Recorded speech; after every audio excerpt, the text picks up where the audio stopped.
Hello, good evening everyone. This is chapter 3, part 1, fiber to fabric. यहाँ से read करना शुरू करते हैं. सबसे पहले कहते हैं पहेली and बूजो won the first prize in a science quiz competition held at the school. They were very excited and decided to use the prize money to buy clothes for their parents. When they saw a large variety of cloth material, they got confused. The shopkeeper explained that some clothes or fabrics were cotton and some were synthetics. He also had woolen mufflers, shawls. There were many silk sarees. अब होता क्या है, वो वहाँ पे science quiz में सबसे पहले तो वो अपने स्कूल में एक प्राइज़ विन करते हैं. तो वो सोचते हैं कि वो जो प्राइज़ वाली मनी है उससे हम अपने पेरेंट्स के लिए कुछ कपड़े खरीद लेते हैं. बट जैसे ही वो शॉप पे जाते हैं ना, तो वो क्लोथ की इतनी वेराइटीज़ देखते हैं ना, वो कंफ्यूज हो जाते हैं कि भाई हम क्या लें अब. He also had woollen muffler and shawls. वो बताते हैं अब यार उसके पास सिंथेटिक पड़ा है, वुलन मफलर्स पड़े हैं, शॉल्स पड़े हैं, इतना कुछ पड़ा है. सिल्क की साड़ीज़ भी है. और वो बिल्कुल ना कंफ्यूज हो जाते हैं कि क्या लें. There were many silk saris as well. Paheli and Boojo felt very excited. They touched and felt these different fabrics. अब वो क्या करते हैं कि क्लोथ को ना टच करते हैं और उनके फैब्रिक्स देखते हैं कि अच्छा, मतलब सारे डिफरेंट डिफरेंट मटीरियल्स हैं. Finally they bought a woollen muffler. Finally ना वो वुलन का मफलर ले लेते हैं और एक कॉटन की साड़ी ले लेते हैं. After their visit to the cloth shop, Paheli and Boojo began to notice various fabrics in their surroundings. They found that bed sheets, blankets, curtains, tablecloths, towels and dusters were made from different kinds of fabrics. अब ना वो observe करना शुरू करते हैं, यार हर चीज़ ना अलग अलग फैब्रिक से बनी हुई है. मतलब इतने टाइप की वैरायटीज़ होती है फैब्रिक में भी. Even their school bags and the gunny bags were made from some kinds of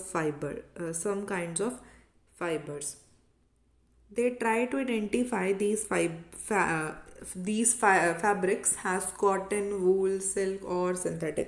अब ना वो इस फैब्रिक को ना देखते हैं, आइडेंटिफाई करते हैं, यार क्या है ये, कॉटन है, वूल है, सिल्क है या सिंथेटिक है. Can you identify some fabrics. क्या तुम आइडेंटिफाई कर सकते हो. अब यहाँ पे दिया हुआ है वेराइटी इन फैब्रिक्स. फैब्रिक्स की भी ना बहुत वेराइटी होती है. सबसे पहले एक्टिविटी 1 रीड करते हैं. कहते हैं visit a nearby tailoring shop, collect cuttings of fabrics left over after stitching, feel and touch each piece of fabric. Now try to label some of them that as there are cotton, silk, wool. कि आपको अब एक कोई भी piece ले लो और उसको आपको टच करके देखना कि क्या वो आपका जो भी क्लोथ है कॉटन का है, सिल्क का है, वूल का है या सिंथेटिक है. After asking for help from the tailor, tailor की हेल्प के बाद आपको वंडर करना है कि ये डिफरेंट फैब्रिक्स बने किससे हैं. When do you look at any fabric it seems continuous piece. तो तुम कोई भी फैब्रिक को देखोगे ना तो ऐसा लगेगा कंटिन्यूस पीस. कंटिन्यूस पीस का मतलब है कि हम जब भी कोई कपड़े को देखते हैं ना, तो हमें लग रहा है कि पूरा एक कपड़ा है. मतलब उसमें कुछ धागे धागे नहीं है, उसमें कुछ होल्स नहीं है, बिल्कुल एक पूरा कपड़ा बना हुआ है. What do you notice. अब वो कहते हैं उसको क्लोजली देखो और आप क्या नोटिस करते हो. उसके बाद आपकी आ जाती है activity 2, select a piece of cotton fabric. अब कहते हैं कि आप ना कॉटन फैब्रिक को सिलेक्ट करोगे. यू लेबल्ड इन एक्टिविटी 1, जो भी तुमने एक्टिविटी 1 में लेबल किया था. ठीक है. Now try to find a loose thread or yarn. अब आप एक लूज थ्रेड या बेसिकली इन्होंने ना आपको ये बताया यहाँ पर कि अगर एक पीस ऑफ क्लोथ है, ठीक है, उसके अंदर बिल्कुल भी कुछ भी आपको होल्स नहीं दिख रहे हैं, मतलब ये क्लोथ पूरा टाइट और अच्छा सा लग रहा है, कोई भी होल्स नहीं है इसमें कोई भी, तब ये आपको हो जाता है कॉटन फैब्रिक. तब ये हो जाता है कॉटन का फैब्रिक. अब ये कॉटन का फैब्रिक देखने के लिए आपको इन्होंने बता दिया, जब एक क्लोथ होगा विदाउट एनी होल्स तो मतलब वो होता है कॉटन फैब्रिक. पर यान किसे बोलते हैं, मतलब यान क्या होता है. Try to find the loose thread or yarn. Thread or यान, यान हम थ्रेड को ही बोल रहे हैं. आपने देखा होगा कुछ स्वेटर्स ऐसी होती हैं कि ना वो इस तरीके से होती है, मतलब उसमें ना आपको छोटे छोटे छोटे छोटे होल्स नज़र आते हैं. अगर आपने अपने सर्दियों के जो कपड़े हैं उन्हें देखा हो तो उसमें होल्स होते हैं. At one edges and pull it out if no loose.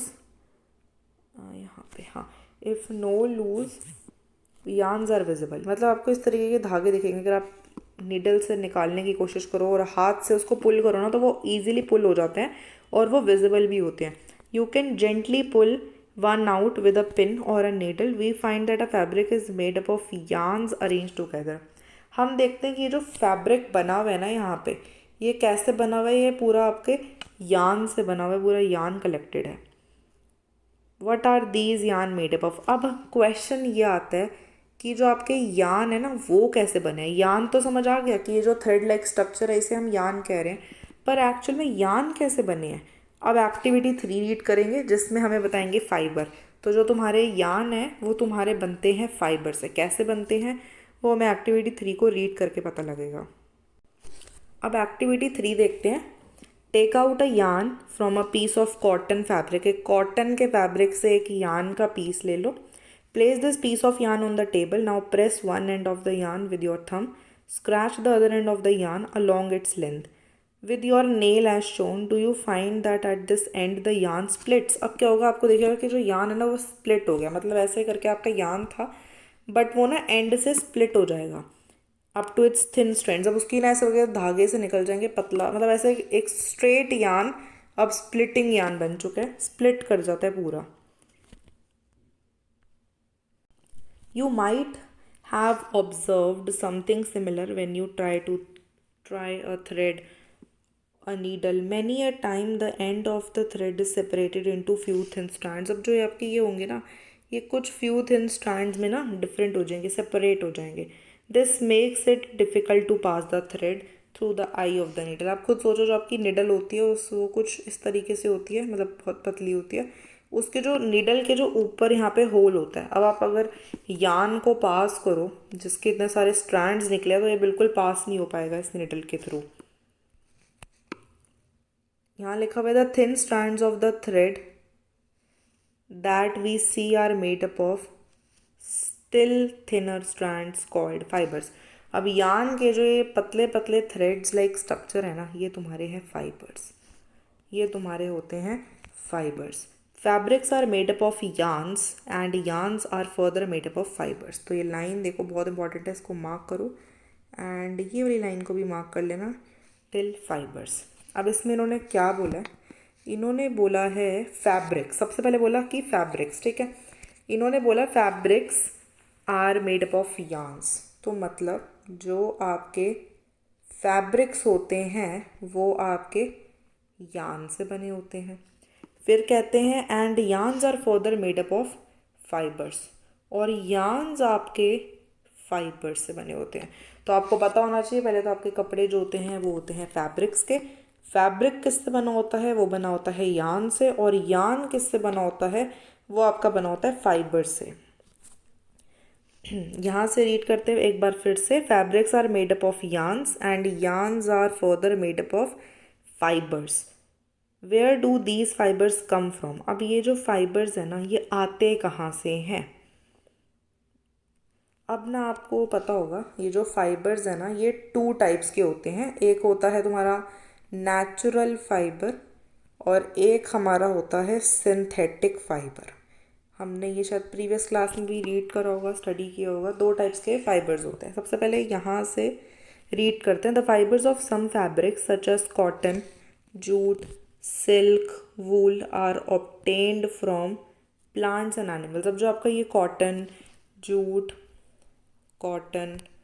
Jute, silk वगैरह होता है ये आपके प्लांट्स और एनिमल्स से हमें मिल जाते हैं. These are called natural fibres. तो नेचुरल फाइबर्स क्या होता है उसकी डेफिनेशन आप मार्क करोगे, ये द से बिल्कुल नेचुरल फाइबर तक हम इसे मार्क करेंगे. यहाँ द से आप मार्क करोगे, हम इसे यहाँ तक मार्क करेंगे, ये आपकी नेचुरल फाइबर हो जाएगा. अगर क्वेश्चन पूछा जाए कि व्हाट आर नेचुरल फाइबर्स तो आप इतना लिख सकते हो, या अगर डेफिनेशन भी पूछी जाए. आगे लिखा हुआ है cotton and jute are examples. अब इसके एग्जाम्पल भी बताने चाहिए नेचुरल फाइबर के.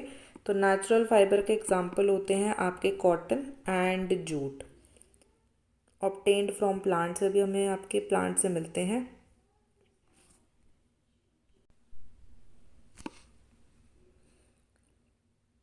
वूल and silk fibres are obtained from animals.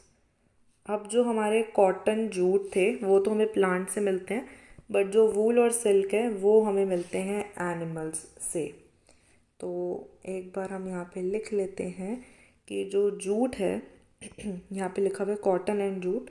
जो जूट एंड कॉटन होते हैं ये हमें दोनों चीज़ें मिलती है प्लांट से, और अगर एनिमल्स का देखें तो वूल एंड सिल्क जो होता है ये हमें मिलता है एनिमल से। आगे रीड करते हैं। आगे लिखा हुआ है यहाँ से, wool is obtained from the fleece of sheep or goat. It is also obtained from hairs of rabbits, yak, and camel. Silk fiber is drawn from the cocoon of silkworm. For thousands of years, natural fibers were the only ones available for making fabrics.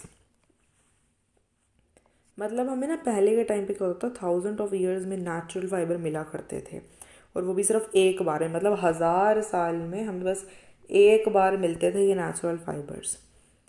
Last 100 years मतलब पहले वाली बात कर रहे हैं। और so fibres are also made from chemical. और अब हमने क्या कर दिया, जो फाइबर्स हैं ना उनको केमिकल सब्सटेंसेस से बनाना शुरू कर दिए, which are obtained from plant और animal sources. These are called synthetic fibres. तो क्वेश्चन पूछते हैं कि नेचुरल फाइबर और सिंथेटिक फाइबर के अंदर डिफरेंस बता दो। तो डिफरेंस क्या है, कुछ नहीं है, इतना सा ही है कि जो नेचुरल फाइबर्स हैं, इसका वर्ड नेचुरल ही हमें समझाता है, जो हमें बिल्कुल नेचुरली मिल रहे हैं वो आपके नेचुरल फाइबर्स हो जाएंगे, साथ में आप उनके एग्जांपल्स लिख दोगे।